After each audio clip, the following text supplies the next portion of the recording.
Do some of you recall a time where instead of shopping online at eBay or Amazon, you actually had to go to a store, a department store, and look at the price tags? Well, I heard a story about a break-in at one of these stores many years ago. Now, I don't know if this is a true story or not. Let's just say it should be true and leave it at that. The story goes that this person broke into the department store, as sometimes happened, in the middle of the night, but this intruder did not take anything. Instead, he spent the next several hours simply switching the price tag of every item that he could. And when the store opened in the morning, all the items were in the same spot, but their prices had all been changed. So now a sofa was half the price of a small lamp. A pack of handkerchiefs cost less than a new suit. An oven was less expensive than a fry pan. For at least a few hours, some people got outrageous deals, while others spent a lot more than they should have for what they bought. I think of that story when I read the Beatitudes. For it's almost like Jesus is telling us that someone has come in and switched the price tags on all the things that we value and don't value in this world. He's telling us that power and wealth and success and independence are worthless, while the opposites are valuable beyond compare. The Beatitudes are the first section on the Sermon of the Mount, or what I like to call the King's Sermon, because the whole sermon is about this kingdom of heaven that Jesus is bringing in. The Beatitudes stand as gatekeepers to the sermon, describing not only what is valuable and worthless in this kingdom, but also what we have to choose to enter in this kingdom. These are recorded in Matthew chapter 5.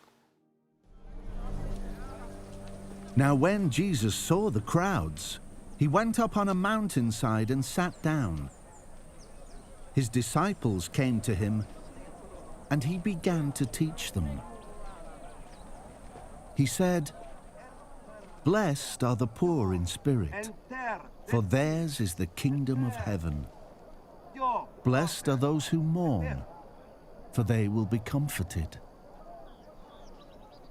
Blessed are the meek, for they will inherit the earth. Blessed are those who hunger and thirst for righteousness, for they will be filled. Blessed are the merciful, for they will be shown mercy. Blessed are the pure in heart, for they will see God. Blessed are the peacemakers, for they will be called children of God. Blessed are those who are persecuted because of righteousness, for theirs is the kingdom of heaven. Blessed are you when people insult you, persecute you, and falsely say all kinds of evil against you because of me. Rejoice and be glad, because great is your reward in heaven. For in the same way they persecuted the prophets who were before you."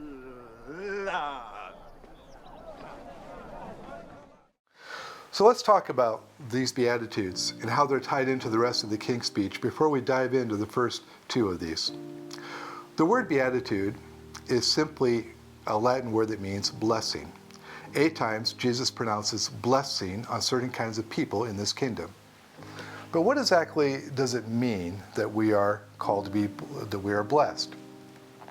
Well, the shortest and easiest way to think about this is simply the word happiness. The blessed person is the happy person. And that's why some English versions even go so far as to translate this. How happy are the poor in spirit? How happy are the meek? And indeed, God does desire our happiness. As parents, we desire that for the people we love, especially our children, right? God desires our happiness. He's telling us what it's like for us to be in this state of happiness. But there's a problem here in our understanding, and it's this. We tend to think of happiness as an emotion, something we feel, something that's fleeting. Well, Jesus is describing, rather, a state of being. It's an objective thing, like being male or female, married or unmarried. Jesus is declaring more than we will feel happy, for example, if we are meek. Rather, he is telling us Then in this eternal kingdom, poverty of spirit and meekness are the true treasures, and that the person who has them has it made. Think of it this way. If money were the only thing that mattered, or the thing that mattered most, then who would be the blessed person? Well, the richest person. If success were the only thing that mattered, or the thing that mattered most, who would be the most blessed? It would be the person who had the highest achievement in sports or business or wherever. If looks or image were the only things that mattered, then the blessed person would be the most beautiful person. But they're not. What Jesus is doing, he's switching back the price tags. In the true kingdom, he says, in the coming kingdom, the eternal kingdom, the only kingdom that will matter, it is the blessed, it is the mourners, it is the pure in heart, and so on, who are blessed, and only them. So this is about your happiness. God desires that out of love for you. But since you are in a spiritual and an eternal being, the kind of happiness Jesus is talking about is a spiritual and eternal kind of happiness, one that comes through his kingdom. And since that kingdom is different than the present kingdom that we are in, then we're going to have to be a different kind of person in order to enter in and to enjoy and flourish in that kingdom. The Beatitudes then are Jesus' declaration of blessing. There are two sides to them. First, the dominant idea is they are good news. Jesus is declaring the good news of the kingdom. The kingdom is real, and it brings real, eternal, perfect happiness to those who are in this kingdom. But the other side of this is that it's also implicitly a rebuke, or at least a challenge to us, because it forces the question, these Beatitudes force the question of whether we, right now, are valuing and chasing and treasuring that kingdom, this coming kingdom, with its kind of righteousness, or whether we're valuing and chasing and treasuring the values of this present doomed kingdom. Now, for this morning, we're going to look at the first of these two Beatitudes. All 8 of them tie in together. You see the first and the last both have the same reward, as it were, or the same explanation, for theirs is the kingdom of heaven. So these are all tied tightly together into the kingdom theme as well as into each other. They're kind of like a pearl of 8 necklaces. You don't really want to separate them. There's a certain logical temporal progression in them. But for the sake of time, we're going to focus on the first 2, because we want to make sure that we understand the whole thing by understanding the basis, the start. And that's the first 2 of the Beatitudes. First, we are told, "Blessed are the poor in spirit, for theirs is the kingdom of heaven." Let's make this more direct. You are blessed. You are eternally blessed, happy, fortunate, God approved, if you have poverty of spirit, because for you is the kingdom of heaven. Notice, Jesus is not talking here simply about those who are financially poor. Financial poverty can lead to poverty of spirit, and that's why Jesus had more followers among the poor than among the powerful. But it doesn't always do so, right? A homeless person can be quite proud in spirit, while a wealthy person could conceivably be humble. In the context of the rest of the Beatitudes and the teaching of Jesus more broadly, the main ideas behind the phrase poor in spirit seem to be these. Number 1, a sense of personal unworthiness before God. 2, a sense of moral uncleanness before God. 3, a sense of spiritual bankruptcy before God. And then 4th, a sense of deeply needing God's grace for any of this to change. A sense of personal unworthiness before God, a sense of moral uncleanness before God, a sense of spiritual bankruptcy before God, and a deep sense of knowing that God is going to have to be the one to change because I'm not powerful enough to do it on my own. Now, the reason I say a sense of powerlessness, a sense of bankruptcy, a sense of moral uncleanness, is that objectively speaking, everyone is poor in spirit. We're all sinners. None of us are good enough. Everybody, whether they sense it or not, is powerless without God, and bankrupt and helpless and unclean before this holy God. But not everyone is blessed. Because, here's the catch, we don't like to admit our bankruptcy. We don't like to admit our need and our inner brokenness. An author I was reading recently, he wrote about a time he spoke to a group of students at InterVarsity. And one of the students asked him a very common question afterwards. He said, "Isn't Christianity a crutch for people who can't make it on their own?" And this author wrote, "My answer was very simple. Yes, period. What's bad about a crutch? I mean, we don't normally look at a crutch and say, oh, that's a bad thing. It's a thing that people need. Why does a crutch become a bad thing when it's about Christianity?" And I think the answer most critics would give is this: if Christianity is a crutch, then it's only good for cripples. But here's the rub: we don't like to see ourselves as cripples. It's offensive to our self-sufficiency to label Christianity as a crutch when we know we need it. But remember what Jesus said: those who are well don't need a physician, but those who are sick. I have not come to call the righteous, but sinners. In other words, the only people who will ever get what Jesus has to give are sick people, people who know they're spiritually and morally crippled and come to Him for healing. I mean, think about that idea that if Christianity is a crutch, therefore it's undesirable. Why? Why would someone think that? Well, again, the answer is that we seem to have the confidence that we're not cripples, and that real joy and fulfillment in life are to be found in the pursuit of self-confidence and self-determination and self-reliance and self-esteem. And this is at the heart of why Jesus was rejected by so many, even among the religious. For religion, too, can be perverted into a way that we try to fix ourselves and feel better about ourselves through our own works and efforts. Why are the poor in spirit blessed? Because it is to them that the kingdom is given. In the original Greek, the language is quite emphatic. To them and them alone is the kingdom is given. The self-made need not apply. Jesus illustrates this thought later on in a passage in Luke chapter 12. To some who were confident of their own righteousness and looked down on everyone else, Jesus told this parable. 2 men went up to the temple to pray. One a Pharisee and the other a tax collector. The Pharisee stood by himself and prayed, "God, I thank you that I am not like other people, robbers, evildoers, adulterers, or even like this tax collector. I fast twice a week and give a tenth of all I get." But the tax collector stood at a distance. He would not even look up to heaven, but beat his breast and said, "God, have mercy on me, a sinner." I tell you that this man, rather than the other, went home justified before God. For all those who exalt themselves will be humbled, and those who humble themselves will be exalted.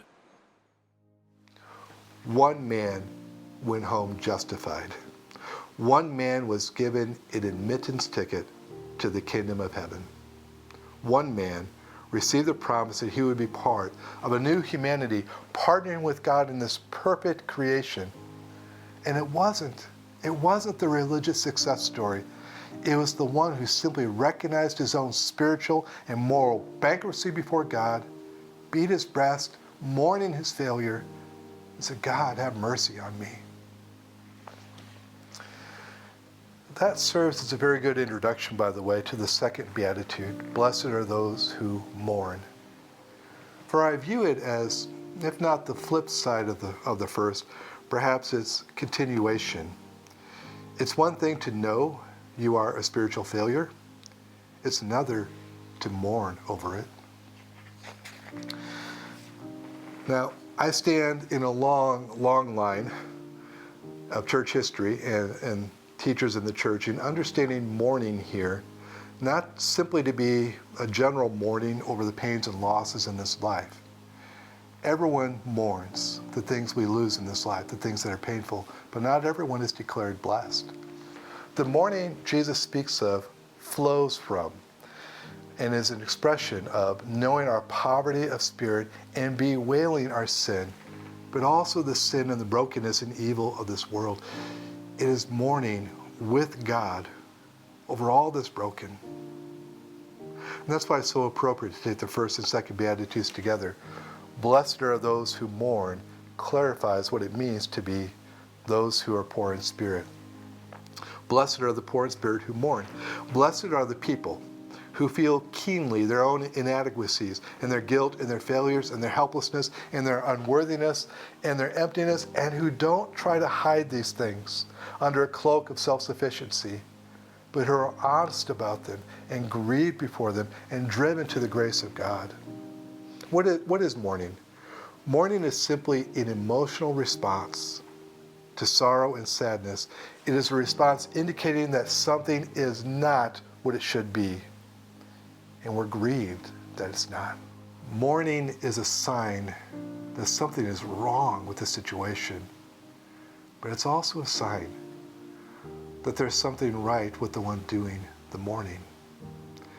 Think of it this way. If a man is married to a woman for 40 years and they had this great marriage, and all of a sudden she dies, and he doesn't mourn at all, but instead goes through his life as if nothing happened, or even worse, like he just won the lottery, wouldn't you think there was something wrong with that man, either with his head or with his heart? And so it is with us. Mourning is a sign of something wrong with the situation, but it's a sign that we recognize that, and that is a good thing. It's those who have their eyes open to see the brokenness and rawness of their own lives who mourn, and those whose eyes are open to the pain and brokenness of this world, who don't try to paper it over or minimize it, they mourn. Again, mourning is a response indicating that we know something is not what it should be and that it grieves us. But God has an answer to mourning. It's not to deny mourning. It's not to try to paper it over with entertainment and amusement. It's not letting it harden into cynicism, but to bring in His kingdom. The kingdom of God is His answer to mourning. It's how He comforts those who mourn. How does the kingdom become the way that He comforts us? Well, first, we are comforted by the fact that He forgives us. Is there a joy or a peace greater than knowing when a time where you have completely blown it, that after you've repented and come to God, you are more completely forgiven, that His grace is so much greater than your sin? That is a comfort and a joy. This is the kingdom of grace. We don't try to have to earn back what we've done wrong. We simply receive His grace and are comforted by it. God's grace is bigger than my sin or your sin, my failures or your failures, my brokenness or your brokenness. Because of what He has done, those things do not define us. God defines us, and He defines us as those who are dearly beloved children of His. That is comfort. The kingdom also comforts us because we see that God Himself not only shares our grief over the evil and the injustice and perversity within ourselves, but also in the world. He not only sees it, He's going to end it. He's going to redeem it. Evil and sin will not have the last word, either in my life or the life of the world. It may seem slow in coming to me, but the promise of God is that He is bringing in a kingdom where all the things that we mourn over here are destroyed or redeemed. Even death is powerless against this kingdom. That is the good news of the kingdom. That is how He brings comfort in all of our mourning. All right, let's wrap this up. by talking about where we go from here. As I said, these Beatitudes are good news. They are declarations of this great kingdom of God and all its joy. They are the pronouncement of a blessing. But often words, even words of good news or great news, require some sort of response from us, right? Think of good news like this. Congratulations, the job is yours. Or, yes, I will marry you. Or, honey, we're going to have a baby. In somewhat the same way, Jesus told us there's a response to this kingdom news.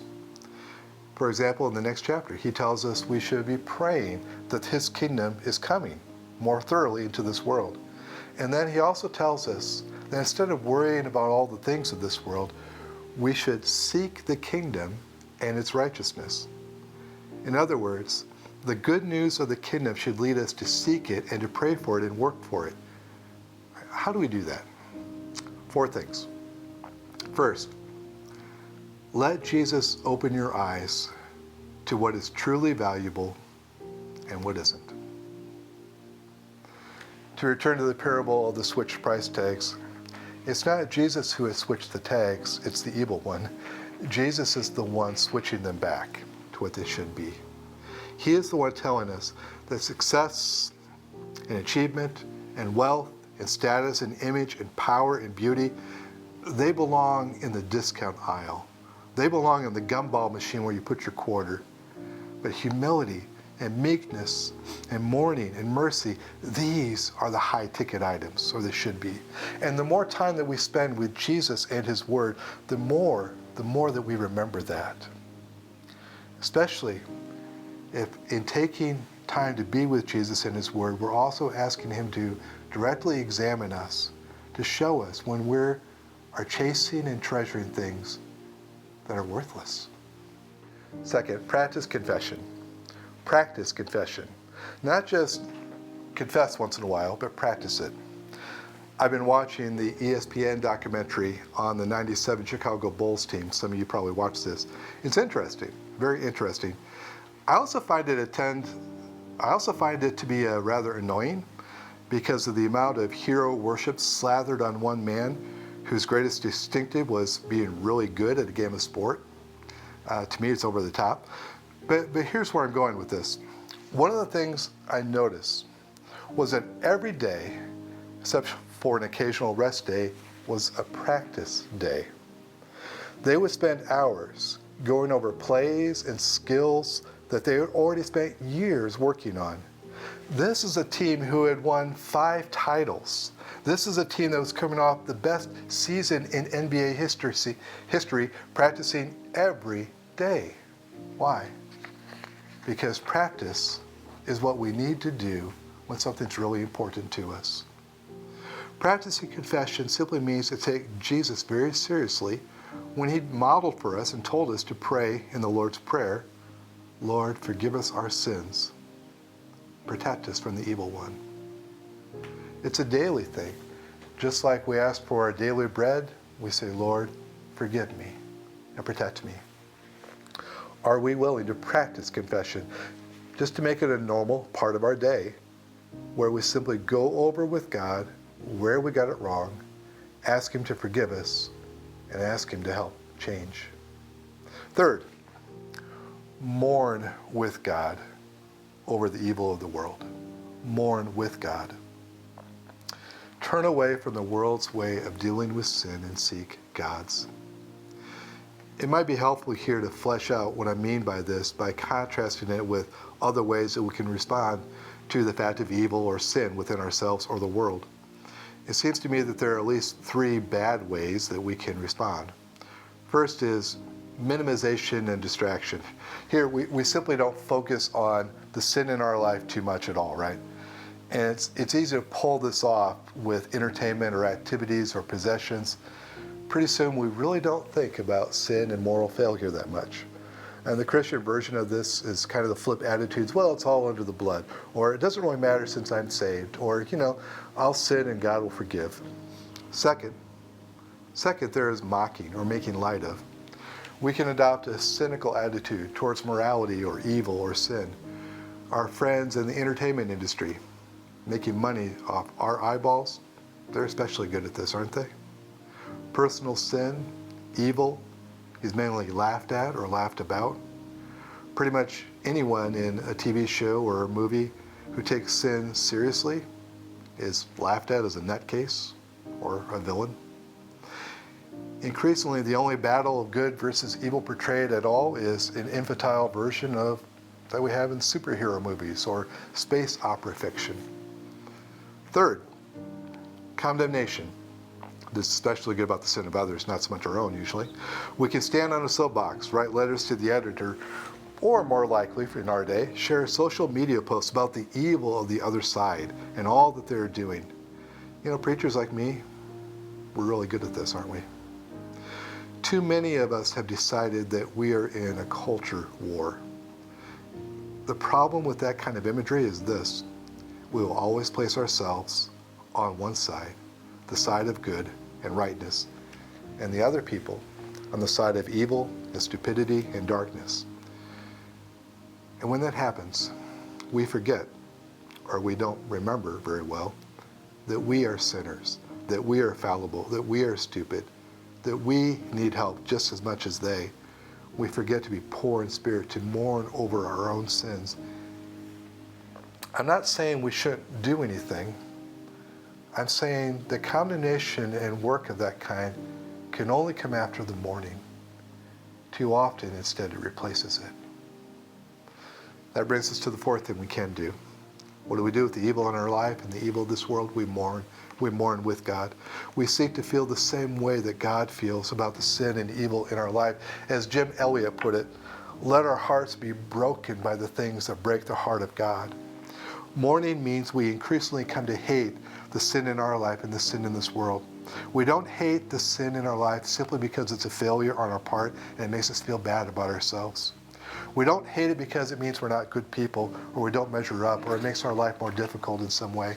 Rather, like David in Psalm 51, we hate the sin because we love God, and our sin is a betrayal of that love. We hate the sin of other people and of the world, not from an air of moral superiority, but because we love those people. We hate the cancer of their soul more than the cancer of their body. Both bring death. Last, work with God. And this has to come after, again, the mourning with God. It may sound strange, but what I mean is this. God has not turned his back on his creation, though he could have. He has not turned his back on humanity. The incarnation of Jesus, the kingdom, the cross, are the way that he allows human choice, even sinful choice, to be real, but not to be the last word. He has put skin in the game, very literally. He has gotten into the boat of our humanity. He has suffered with us. I don't know about you, but that is a huge challenge for me. It's a huge challenge on how I want my life to be. I want to be comfortable. I want predictability, stability, and no drama. And I want those things more as I get older, it seems. I hate drama, and left to myself, I would insulate myself all that I could, as much as possible, to my own concerns and my own private comforts, and not enmesh myself in the needs and brokenness and evil of those around me. But then I look at Jesus, coming into the drama, the mess of my life, giving himself on the cross to redeem me, and I'm ashamed.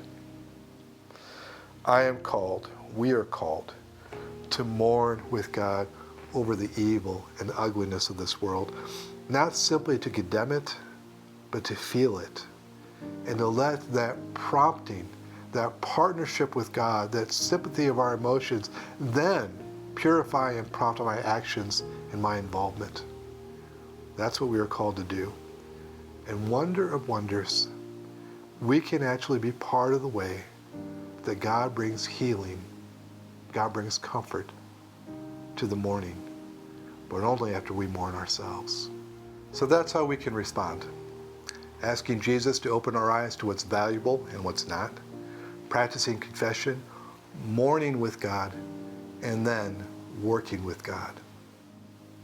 That is what I take away from these first two Beatitudes, these first two declarations of God's good news of the kingdom. This is what it means to be blessed, not chasing after the things of this world, but this week, seeking to be more humble in spirit before God, to mourn with God and respond in this way. Jesus has told us someone has switched the price tags. Are we doing our part to switch them back?